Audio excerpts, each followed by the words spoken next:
All right. So at the end of the last video, I talked about doing a few things. The first one was to set up a universal groove for the track. Now I've already done that, but I'm gonna do a quick tutorial on how it's done.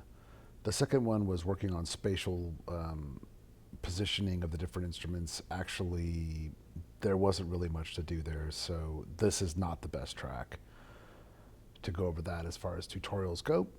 And then the last one was to deal with effects, so sweeps and different things like that. And I did do that, and so it's already done, but I'm also going to do a quick demonstration on how I do it with one of many different tools that you could use. You know, they're essentially infinite ways to make these little fun effect tracks, but I'll show you how I did one of them. So the first things first, it's okay. A lot. Let me be clear about something here. There is no right way to produce music. Anyone who tells you there's a right way to produce music probably doesn't know how to produce music. However, there are some things that are kind of cool or useful ways to go about doing things. And as far as setting a groove for the whole song, there's really good reasons to do that. The first one is that a lot of your instruments, if you have enough different loops going on all at one time and they're all on different grooves, then you can get situations, especially with drums, where the timings are just off enough that it just kind of turns into mush.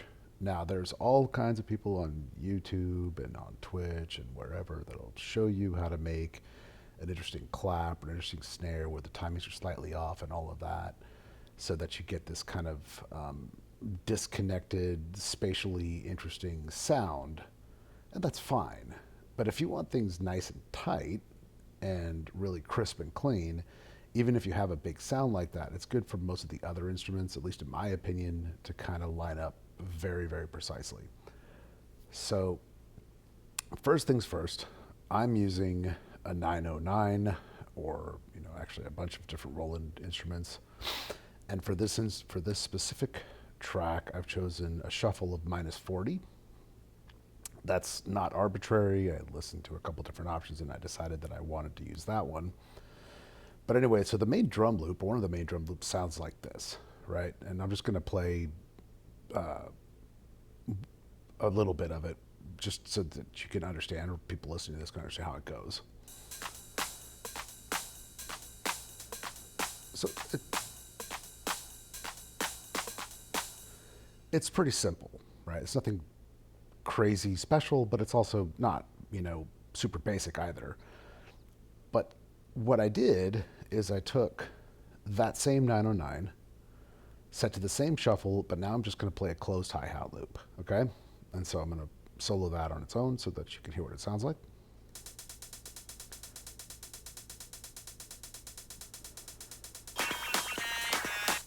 So it's got the shuffle of the whole track built into it.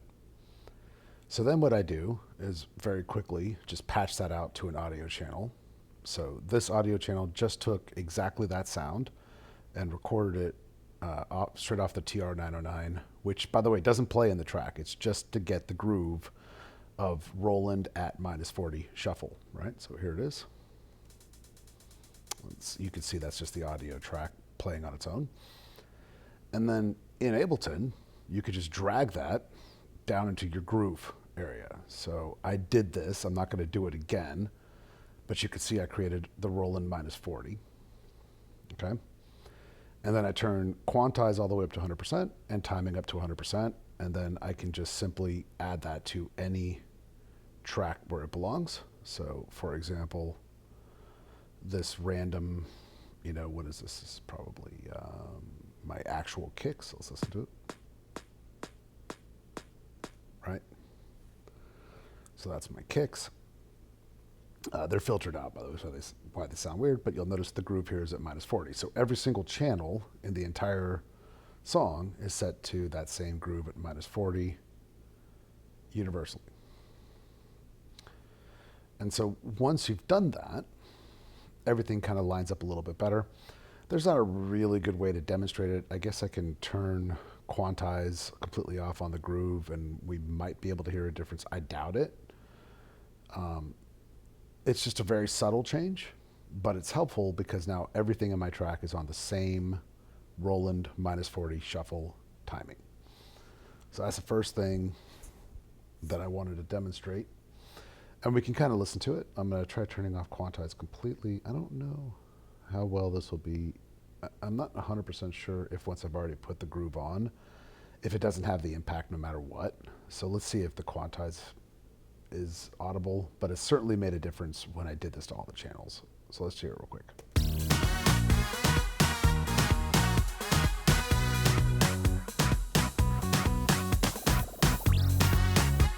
Nah, it's not. It's not a difference once the quantizer already on. But regardless, it does make a big difference. Okay, so next up, let's take a listen real quickly to the kinds of effects that I've been working on. So here's one of them solo, then I'm going to quickly show how this one was made.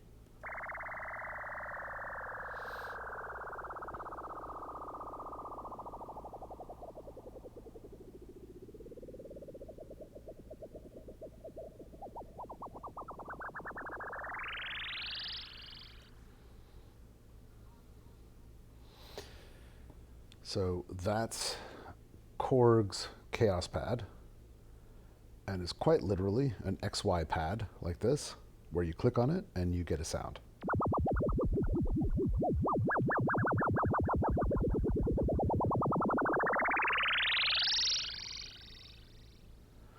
So obviously I'm doing that throughout the entire track, but you kind of get the idea. Essentially, you can use your mouse to drag your finger.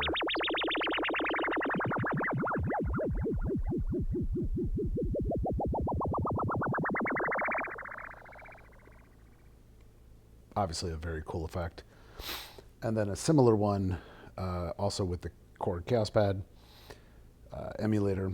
So here's what it sounds like just on its own without the track.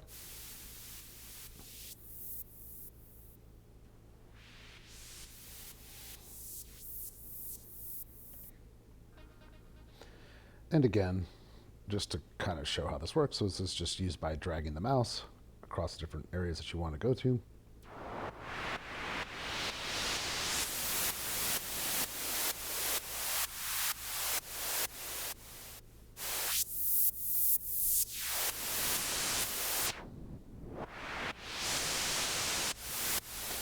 So basically, you have an opening filter going from left to right.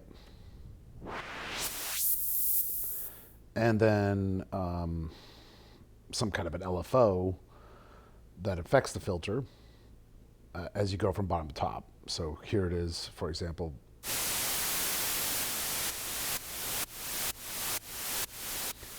And this specific effect is timed to the BPM of the track. So pretty straightforward, easy to use. But I just kind of want to show what I'm working with here. So we're kind of demystifying, being fully, making it very clear, like this is just simply a tool that I'm using here. All right, so the goal of tonight for the next 10, 20 minutes is just to go through the additions that I've made and see how they can be adjusted to make sure that they don't really screw around with my drops. And then at the end of it, we'll have a quick listen to the whole track and see how it's faring. And I suspect that unless I decide to make a vocal for this song, which I might, and that might be Friday night session, but if I don't, then this is probably the final session for this song. So anyway, I hope you enjoyed the rest of it. And obviously, as always, leave comments. Let me know if there are things that weren't clear or that you want me to expand on. But in the meantime, mostly what I'm going to be doing is, since I added a bunch of noise and a bunch of effects to the song, I now need to go back and make sure that the drops haven't been weakened by things like a sweep or something like that. So we're going to work on that, see how things go, and then by the time we're done, hopefully everything is nice and powerful, crisp, and well on time. All right, here we go.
Okay, real quick explanation.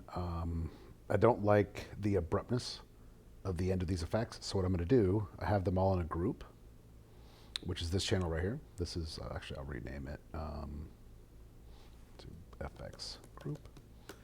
And what I'm going to do is I'm going to make a quick send. So I don't want to use the out of the box delay, just because honestly, there's no good reason. I just prefer to use my waves delay for this kind of a thing. This delay would be perfectly suitable, but I'm not going to use it tonight. Regardless, what I'm going to do is I'm going to make a quick send so that I can, at different parts, turn the send up to 100% and get a nice big long echo. So we're going to do that real quick right now.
Okay, that's probably fine, but we might tweak it some more later. So do it real quickly just to show what I'm doing here. Fully wet. I'm cutting out a little bit of the lows, a little bit of the highs. So I'm filtering them out. Quarter note delay, no ping pong, nothing like that. And then I'm using this plugin's lo-fi thing, which, it's just slightly sweetening, slightly saturating the sound. Totally unnecessary. I just happen to like the way it sounds, but I'm not, in any way recommending that this is somehow, some big magic box or anything crazy like that. It's just something that I happen to personally enjoy. Okay, moving on.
All right, so just a quick recap.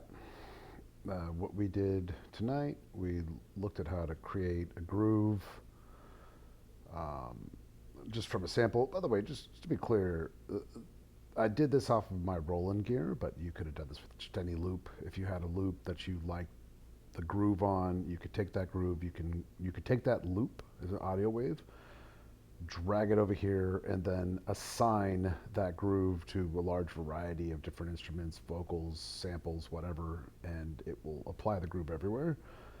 Sometimes you need to set the quantize to 100%, but because my grid was on mostly 8th and 16th notes already, and it's a 16th note grid, the 100% quantize is not super duper relevant for this track, which is why you couldn't hear the difference. Then we looked a little bit at how to create effects using the KAOSS PAD, and I showed not only the effects that I pre-recorded, but also how I made them. Then we did a little bit of work on just cutting out little pieces of the effects so that the drops would be as potent as they should be.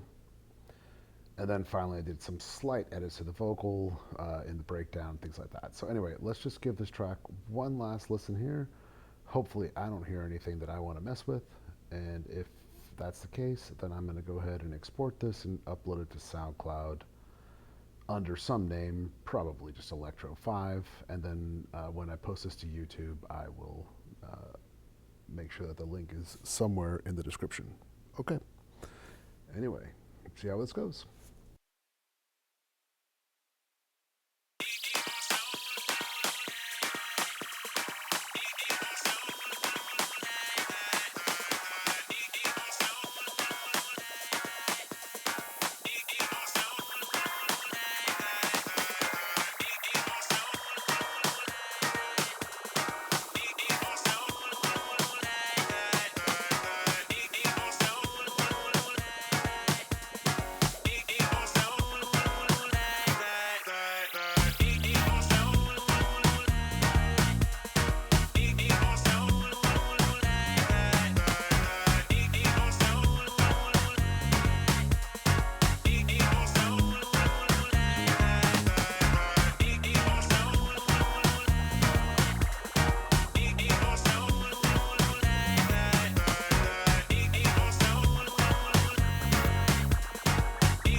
Okay, so I just heard two really minor things. The first one was I wasn't loving my change to the vocal here, so I'm going to just go ahead and stretch this back out and let the vocal be the lead into the drop. So that's how this sounds.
Okay, so that's a pretty good stopping point. I think we're done here. I'm gonna offline add some crashes. I was trying to do it with my 707 and my 909, but I really wasn't happy with the way they were sounding. So I'm going to find a crash, but that's just going to be a crash sample, nothing special, probably out of my Vengeance library, or if not there, then some other sample. Literally nothing special. It's just tedious to sit there and listen to 20 or 30 different crash symbols till I find one that sounds good, and it would sound absolutely terrible on a video. So there's no reason for me to subject you guys to that. But I'm going to add a crash in about 4 or 5 places once I pick one, and then that's going to be it. I think the track, other than that, is pretty much good to go. So um, I'll get it uploaded just as soon as I can, and I hope you guys enjoyed the show. This has been DJ 0045.